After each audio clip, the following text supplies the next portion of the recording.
Hello and welcome to pregame coverage of World War II on WWW, your place for everything wars. The year's 1939 and a lot of things has happened lead up to this war between the Allies and the Axis. Why don't you tell me a little bit about that?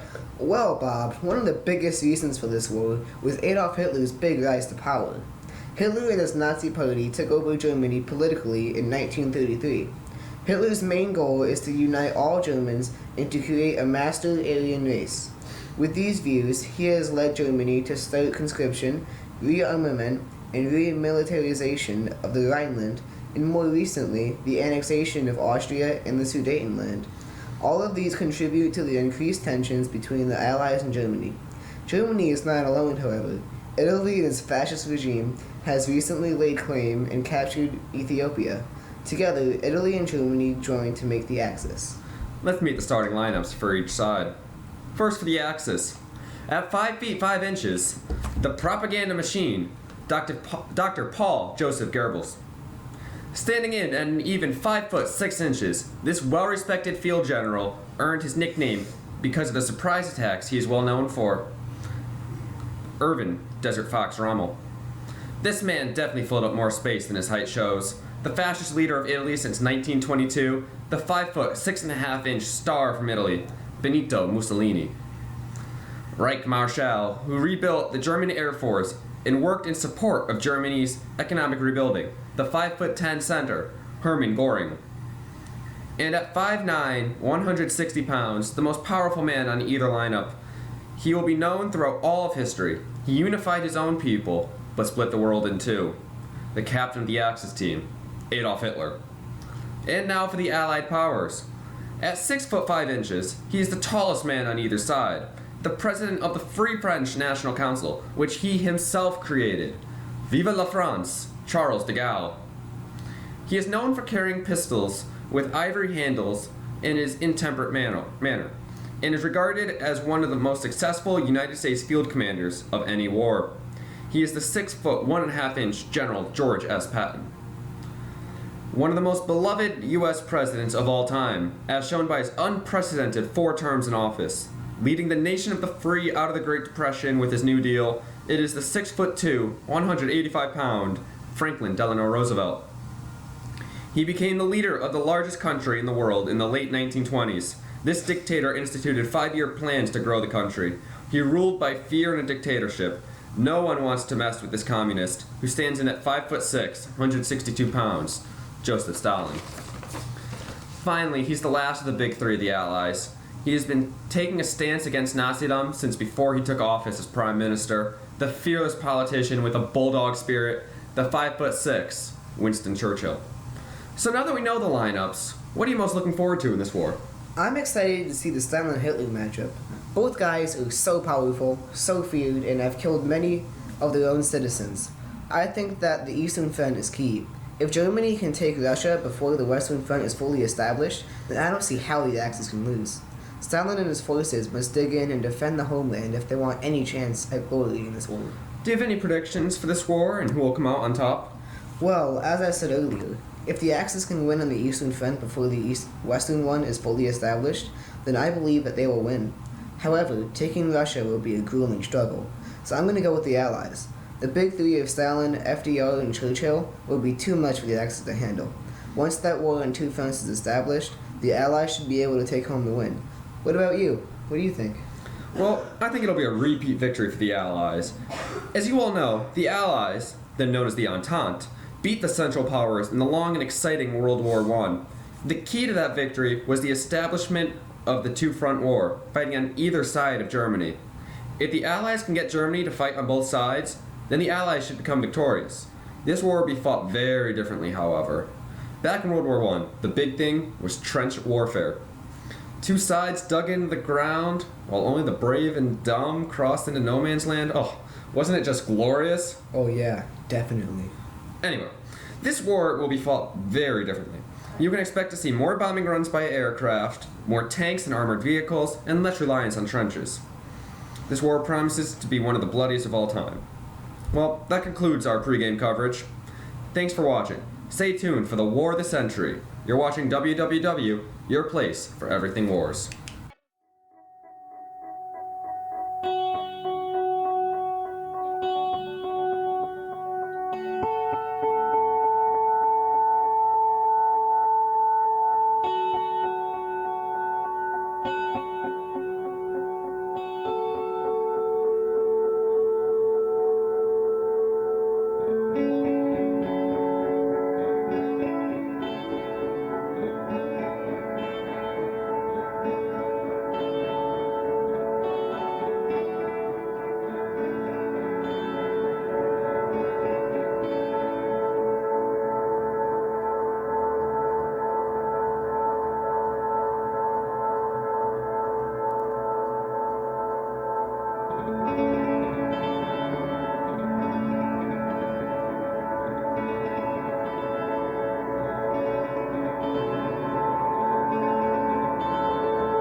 welcome to the halftime coverage of World War II on WWW, your place for everything wars. So tell me, what are your initial thoughts on how the war is going? Well, first off, Germany's early lead was incredible. Led by Hitler, it looked as though for a second that the Axis would win basically unscathed. I give the Allies credit though. They really dug in when it counted, and by the end of the half, they started to regain some territory. What surprised you the most in the first half? Well, I'd have to say Germany's invasion of the USSR kinda threw me off. A deal was reached between the USSR and Germany that Germany would not invade the USSR after both countries laid claim to different halves of Poland. This is a really risky play, because now Stalin's Russia will be fighting with a lot more spirit and motivation as they try to defend the motherland. As risky as that play was, it did work, didn't it? I mean, it did, but to an extent. I do not think Hitler got as deep into Russian soil as he thought he would have liked. Taking Moscow was the goal, and it was not achieved. I still think the Axis has to be happy, though, because it did get a good amount of territory. What do you think the biggest turning point of the war was so far? Well, it has to be the Battle of Stalingrad. Here, watch this. The Battle of Stalingrad is a huge turning point in this war. As you can see, on September 13th, the start of this battle, the Germans come in through the west. Now this is where they had all the momentum. They came through Poland and into USSR territory. Hitler's aim at trying to capture this is because of its namesake. Stalingrad is named after the USSR's leader, Joseph Stalin. So, the USSR troops have positions up here and all around this western front, really trying to push the Germans out of Stalingrad. These little sneak attacks here create a little bit of a bulge here as they try to encircle the Germans and capture them. Fast forward a couple days, and you get to September 19th. Now you see the Germans as they make a little bit of a push inside, but ultimately Russia's resolve, as they've got defensive positions here, still along this western front, but also all around inside the city. They've got artillery bombardments over here, and also they can ship more troops in across the river. This defensive position is key, as it defends the Stalingrad Railroad, essential for more reinforcements and supplies for the soldiers. All in all, this battle was a victory for the Russians, as they now have the momentum and are pushing the Germans out of the USSR. This is a key moment in this war. How insightful. What are your thoughts on the Western Front? The Axis, led by Rommel, took a commanding lead in Africa early. However, Patton's Allied forces have taken back most of northern Africa and have not relinquished it. The Allies have not made much progress in Europe. Neither side is able to make a big push. Now let's go to Reese Agua for a special segment about the impact this war has had on one special fan and how she's giving back to her favorite team in a gracious manner. Here in Dover, Delaware, not much goes on. A smaller city located in the Chesapeake area of the country. But for one girl, the city is what she calls home. Before the war, Abby Adams was a stay-at-home mom with a full-time job of raising her 2 kids, twins, age 7. She worked hard but never got any pay. Her husband held the only income in the household.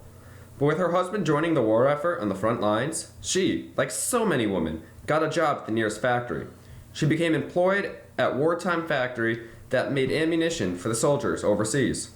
When asked how it feels to finally be able to work and provide for her family, she said, "It feels amazing. It is so rewarding to be able to work and provide subsistence for my 2 little angels. I finally feel empowered. Also, it is amazing to think that me, working this job so close to home, helps men just like my husband win the war. I just absolutely love America, and I hope that our boys can bring glory to the red, white, and blue." You have to love that patriotism.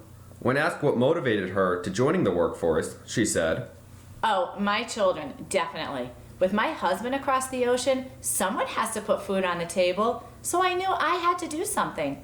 I talked to my pal Jane, whose husband is also fighting in the war, and she said she got this job at the ammunition factory. I knew about the factory because of all the posters around the city. They all encouraged me to get the job, but I've been hesitant because I've never had a paying job before. But Jane convinced me, and now I am happily employed. I am very excited because I also get to help out and do my part in the war. Wow, she sure is excited to be working and helping her country at the factory. You can help your country too. Go on down to the nearest factory today. It'll be rewarding and help the boys overseas. Thanks, Reese. Isn't it just wonderful how everybody can help in the war, even if they're not fighting on the front lines? It truly is. It instills a great sense of nationalism in the peoples of the nations in the war. As you know, a great morale on the home front means a better morale on the front lines. Very true. So before we turn our attention back to the war, do you have any predictions on how this war will end? Well, this two-front war changes everything. It appears that the Allies are trying to go through Italy to get to Germany. The Axis must stop this push if they want to win. I'm also interested in how the Germans will respond after the humiliating defeat at Stalingrad. Really a political play by Hitler to try and take the city named after Stalin. With the Axis' loss, I'm wondering how they will recover and regain that momentum that they had. Overall, I feel that the Allies have the upper hand, and if they can keep the momentum, maybe eventually they can force a surrender of the Axis. Thanks. Now let's get back to the action.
Welcome to the post-war coverage of World War II on WWW, your place for everything wars.